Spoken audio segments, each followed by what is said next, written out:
just didn't want to pay, and they just want the cheaper route. This, Right. I mean, that's that's what I was that's gonna plain say. as day. Is and I understand everybody has a Yeah. budget, but at the same time, people also have to work, and their work is worth their time, money, and their families. Right. So what ended up happening was, so you had, it was like feeding the beast, right? So the bride and groom wanted cheaper, and the photographers are like, holy crap, I can't get 5K on these weddings anymore, 7K like I used to. Well, then the iPhone too didn't help. Right. And then all of a sudden you got into, The just like digital little stuff. quick pics and Yeah. stuff. But what happened is the photographers started just turning and burning them.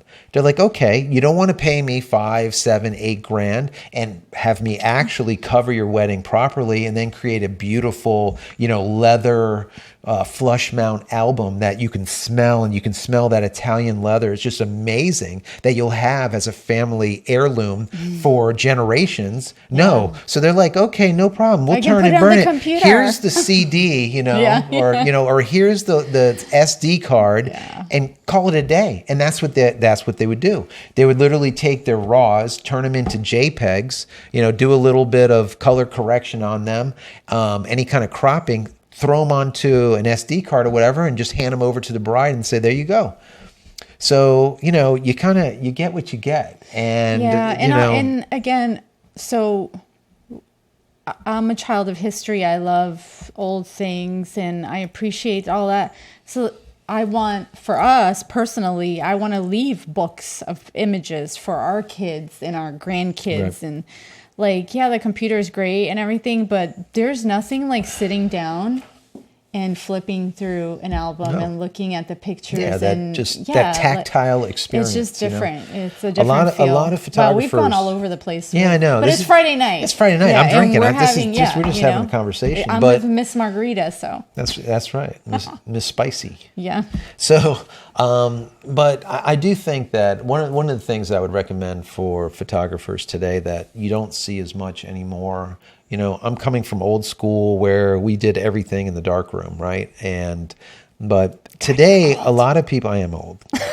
We are not old. Shut I up. am old. Hell no. Anyway, so people back then would print everything. Everything would be printed, even if it was just contact print. It was printed. Something was printed. And today, I feel like stuff is no longer printed. It lives on these little digital cards, these little digital whatever, and at a moment's notice, it's just gone. So there's so many people that have someone's just cloud. it's in the cloud. I love that. Oh yeah, all my What happens pictures if are in the there's a cloud. hurricane? Yeah, how about if it rains? Then what? You're screwed. All your images are gone. But matter of fact, that's one of the reasons why I wrote that book. I know. Yeah, how to create a digital Fort Knox, backing up your digital life, and I created a server out of parts that I found in the garage, and I took people through this process and I taught them how to do it. So yeah, that book, has done really well, and I've helped a lot of people with that, and I'm honored by it. But that's the type of thing, a lot of people lose so many images daily. It's unbelievable. And they don't print anything. So there's nothing left. And it's not just, saving them and everything. It's just what people lose their iPhones all the time, or someone steals it. Or I think you need to print stuff. I really do. Even if I've gotten lazy about it though. Yeah, I mean, even if it's 1 or 2 jobs that you do, and you just take 1 or 2 pictures from one of those each one of those jobs, and just print it, and just have that as a memento or something from that job that you did.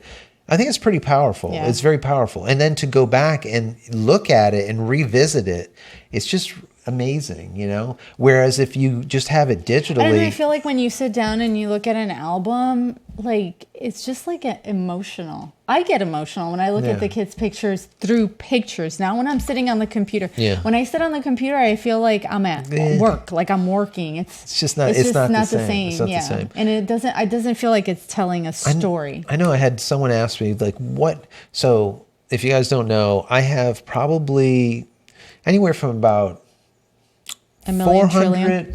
I would say 400 to 600,000 images, right, on the server back there. So let's call it 500,000, right? What's your favorite images, right? What was it? And the number of gigs, you can just see folder after folder just right? My favorite images were taken with my Minolta SRT 102, which was a 35 millimeter film camera of my son when he was about 2 or 3 years old with his baby dog, his little puppy. My favorite, literally. They were black and white. They were black and white. Yeah. Those are my favorite images that I've ever taken. I love those. I love them. Yeah. And they hang where? On the wall when you walk into the house. Because to me, they're that special. But that's just, that's amazing if you think about it. In a day today where everything is so digital, the ones that really meant the most, that just captured the second, those moments, right? Yeah. We're 35 minutes because that was the camera that I had at the time. Right. Now, if I had, my iPhone, whatever, then I would have printed it, with the but whatever. Oh my God. But it was just amazing. You're talking about cameras. We're really all over the place with these conversations, but remember the 110? Oh my God. Everyone had a 110 with the big cube on top. Boom. Boom. Click, click. So, or what about the long stick? Yeah, the long stick. No one knows what we're talking about. Yeah. The long stick, and you flip it around. Yeah, maybe I'll have to pop one up. For most people don't know what it is. Those are good times. I actually... Light blew up in your face. Yeah, so I actually have said this many times on the channel, that I view the iPhone pictures as 110. And the reason I say that is 110, like if you were to shoot 110, okay, if you don't know 110, the film, the negative is about the size of my pinky nail, all right? But the negative, right, your sensor in here is about half the size of my pinky nail, right? Tiny. So they do absolute shit in low light, okay? They look like complete crap. So people would take pictures with their iPhone and they're like, yeah, it looks great. And it was during the day. Then they take like a birthday party and they're like, oh my God, I can't even see. Like what is it's like all pixelated, blurry. It looks like complete crap, right? Those are the 110 days. And I feel like everyone is stuck in 110 because before the 110, everyone was shooting 35 millimeter. And before that, they were shooting medium format. I have pictures of my great grandfather and grandmother, actually, that were contact prints that were shot medium format on massive 120, like big, they was this big, right? So those images are tack sharp. I mean, blistering sharp. And it's from like 1920 something. Yeah. Okay. And then when we hit this 110, like in the 70s or whatever, literally 50 years later, all of the images of like images of me when I was growing up, they're all shit. Period. Okay, that's it. That is the truth. But and why? You had the big light, the big bulb. It looked like complete garbage. And I feel like people that are going to review the iPhone in 50 years from now, because right now today, this is 110, guys. This is 110. Just stop it. And I feel like a lot of people today are no longer buying the point and shoots, which has now made it so that the camera manufacturers are no longer making point and shoots. So now you almost don't have anything besides this garbage, right? Or a proper camera, which you don't want to carry around anyways. So it's like this catch-20. Once again, it all just, you feed the beast. Just like we were talking about with the weddings. You feed the beast. You don't want to pay? Okay. Then they say, here you go. There's all your images. Uncle Buck is going to take the pictures. Uncle Buck is going to take the pictures. It's going to cost you bucks. They used to say that. It's going to cost you. I used to hear that shit. I know. It's going to cost you bucks, though, when you want to have an album or you want to blow it up and, you're looking so all right, guys, listen to this. That's so funny. So I had Uncle Buck images so many times because I would not necessarily shoot the weddings, but they would know I had the multimedia company, and brides would call me and say, listen, I want to make an album. I'm like, what did you just have? Yeah, we had a wedding and it was 6 months ago, and now we want to make an album. I'm like, okay, cool. And I'm like, all right. So, can I see some of the images or whatever? Is that good? Trash. Complete trash. Not in focus. Colors. I mean, it's just complete garbage. Literally garbage. They have an SD card. They were at using the a time, 110. They might as well. They would send me like a CD, and they'll say, "Can you make me an album?" And literally out of like 1,500 images, if I was able to pull 200 good ones, or good enough for then me to go and fix them because they were such shit, then that was a lot. And then I would build these albums and it would cost these people like $2-3 grand because I'm taking hours and hours and hours at fixing this garbage stuff, right?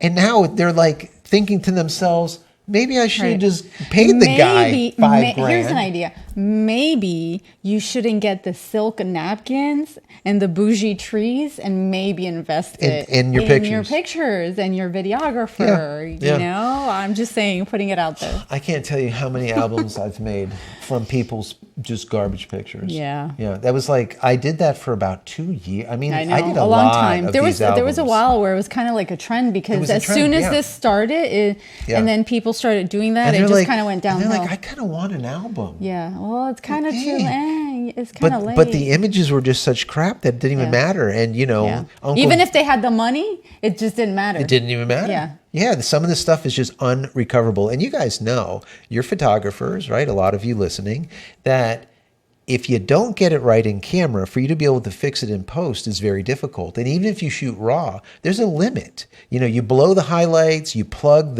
your shadows, you can't unplug the shadows. And you're losing money. And the highlights are gone. Once that data is gone, you can't bring it back. I don't care what software you use. There's no such thing. Right? Yeah, but then you're losing money. It goes back to the money thing. My God. Do it right from the get-go, or you're still either not going to be able to save it, not get it, or you're going to spend even more money trying to get something. Yeah.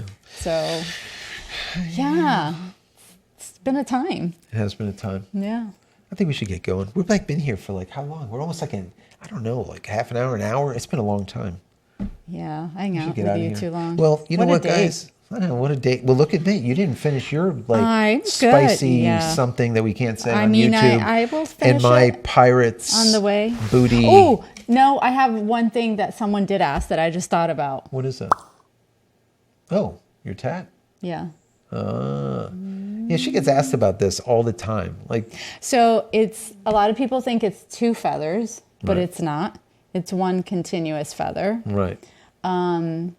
My family is Puerto Rican, so I've always loved birds, and I've always had a thing for feathers. I waited many years to get a tattoo. So this was my 40th birthday tattoo. And it's a macaw feather. So parrots are, very important in Puerto Rico and part of the Indian Taino culture. So it's a macaw feather, but I didn't just want to go and be like, hey, I want number 5 or something. So I kind of told Joe what I wanted, and I did a raw sketch of what I wanted, and then he fully drew it for me. And so yeah. I ended up drawing it. I did a whole, I think I talked to you guys about Procreate. I paint a lot. I do drawings. I do paintings. I'll do Harlequin. I'll do just all kinds of different things because I'm a fine artist. I'm an artist at heart. I've always been an artist. So, to do something like this was pretty straightforward. But there's other little details in there that kind of mean very, very real. So then it took me about almost a year to find a tattoo artist to be able to do it properly, and did it properly. And he actually was the one to suggest to leave 3 notches in between the feathers, which represent the kids. So there's 3 little notches throughout the feather. Yeah. So I will probably get another one. And it took me a while to figure out this one, so you'll probably draw that one. Maybe I'll record it. Yeah. And I'll draw it. Yeah, so a lot of people also ask me, did it hurt? Because it's right here. It did hurt. From the moment that he started, it was about almost 4 hours. It was very painful. And at that time, I was going to get a tattoo also. And I didn't because So as an artist, right, I draw. I'm an artist too, though. No, I know, but as a painter, right? So I Okay, paint, but so I I paint draw, too, and all this stuff. but on people. Right. And sometimes on paper. So I have ADD. No, he just can't make a decision, and he wants everything. Right. So I'm like, that's why I'm like talking to you guys sometimes. And you're like, I get every once in a while in the comments, people are like, why don't you get to the damn, tell us what you want to tell us. And it's like, I just go into, I'm like catching. We kind of did that tonight, though. I feel like we did that. Yeah, no, I know. But it's Friday night. Yeah, no, yeah, I know. So we're deep in this, yeah. I mean, not really, but okay. Well, definitely have this some more. is like But an anyway, appetizer. so I didn't get one because I am so just, I can never, I'm just all You're over picky. the place. You're all over the Picky. place. I don't like. You want everything in one thing. So then even if I, hit the mic, even if I draw it, when I give it to someone, it's like, are they going to be able to get it? Or are they going to be able to expand upon it? So for me, I want someone to take my idea, my drawing, and say, okay, I see it, but maybe we should do this. And like, well, that's what happened literally, with the artist that I found. And to really dig in, dig their teeth in and make it even more than what I thought that I wanted. Like that. So it's difficult for me. But who knows? Anyways, maybe by when the you time I get I'll another one, too, he's still contemplating his. Yeah, so she'll have like 6, and I'll have I don't know. I don't know. I'll have nothing. I'll have Mickey Mouse or some shit. Oh, Jesus, no. So, anyways, we should get out of here. Yeah, So, I think we're what I good. want to say is, like I said at the very beginning, any questions you have, if you want us to do any of these in the future, you just want to hear, just us talking rambling about whatever. I feel like we rambled a little. Did we ramble? That's all right. Whatever you guys want to hear about, let us know in the commentary. Let us know if you want us to do some other things together. And we'll try not to wear the same with shit. the background and the. Right. I mean, black is my color. I know. I wear black a lot too. I like it. Well. I didn't know we were going to wear black. So if you guys want to, in the comment area, let us know if you want to see us again, do something together. Then also any kind of questions that you have, put them down there. So we'll just dig into them and we will answer them to the best of our ability. I know some of the questions came through and they were about things of like who we work with and some of the stuff we can't. Yeah, we really can't, because even if it's like some of the stuff like has a time, so like a few years, Yeah. And then it goes back to that, not to get back into it, but it goes back to what we were talking about. I don't want people to just hire me because I worked on so-and-so. I want people to hire me because they want me, Yeah. So, absolutely. So anyways, thank you so much for joining us this evening. Not for tea time. Happy Friday. That's right. TGIF, Oh, no, wait. people. It's not Friday. It is. Oh, no. It's Saturday. It is Saturday. Oh, my God. That's it. I'm done. I don't even know what day it is anymore. I didn't either, I swear. So anyways, I missed it all TGIF Friday. for yesterday, and yeah. Happy Saturday. Happy Saturday night. today. But you know what? They wouldn't know anyways because I'm going to probably release this on Monday. You should release it tomorrow. It's Sunday. Everyone goes to work on Monday. That's not fun. So I got to work on this edit tomorrow. And then she'll say, no, you have shit to do around the house. You can't edit. Well, if I can multitask, why can't you? Crickets. Okay. All right. Bye. Anyways, guys, we'll see you later. Thank you so much for being here. Don't really forget appreciate to all of you. subscribe if you haven't. That's right. Don't forget to subscribe. If you haven't subscribed yet, please do so. Click the little bell icon over here so when I go live or when there's a new video coming out, you'll be notified of it immediately. And as I always say, head over to my website, JCristina.com, where you can find all the photography tools that I've invented for you. And tea. And me. And you. And everyone. And tea. Yeah, there's all kinds of stuff. There's actually even merch over there with like teacups and a shirt that says Life After Adobe with the skull. I love it. Life After Adobe. Cutting the cord. I was just on someone's show.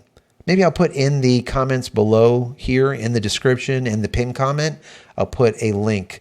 I was just on someone else's show on Friday. I think it was. Since we don't was know it what Friday? the day Maybe it was is. Thursday. I don't know. Someday.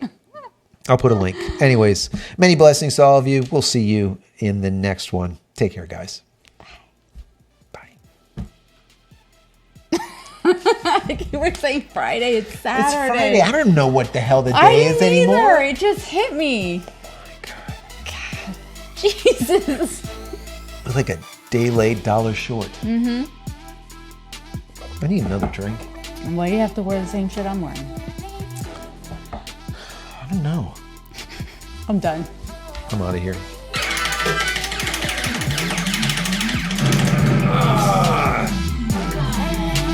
One, you got one guy left.